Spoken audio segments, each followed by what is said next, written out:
Hi, I'm Leon Seserman. And I'm Ian Lodin. Welcome back to our weekly Monday night football breakdown here in our studio in Oxford, Ohio.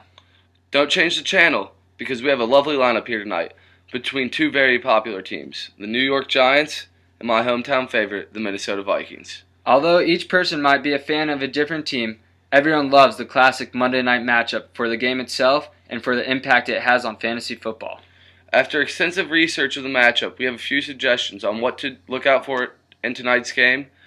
The facts we'll be using pertaining to records and the fantasy football statistics were found on ESPN.com. Tonight we will discuss the New York Giants, the Minnesota Vikings, and our featured segment will be on the history of Monday Night Football. Leon, let's first take a look at the New York Giants. The New York Giants are from the NFC East and are currently in last place with a record of 0-6. Last year, they failed to make the playoffs with a record of 9-7 and were hoping to make the playoffs this year. Despite their disappointing season, make sure to start Victor Cruz and Hakeem Nicks in fantasy this week. The Vikings have the 29th ranked pass defense in the NFL. Cruz is averaging 13.17 points per week and should continue on that pace. Nicks is only averaging 7.2 points per week, but look for a breakout week from him.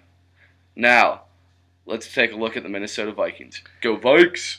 The Minnesota Vikings are from the NFC North and are currently in last place with a record of 1-4. The Vikings came into the season with high hopes and belief in their quarterback Christian Ponder. He was replaced by Matt Castle, but Matt Castle will be replaced tonight with the newly acquired free agent Josh Freeman. There's only one player you need to start this week in fantasy football for the Vikings, and that is Adrian All-Day Peterson.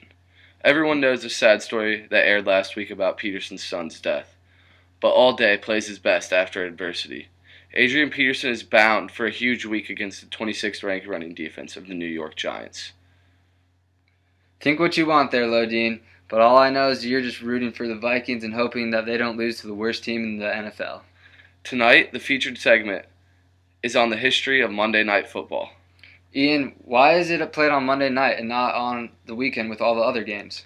Well, according to BleacherReport.com, Pete Rozelle, the NFL commissioner during the early 60s, wanted to expand the game to offer more opportunities for the American television audience.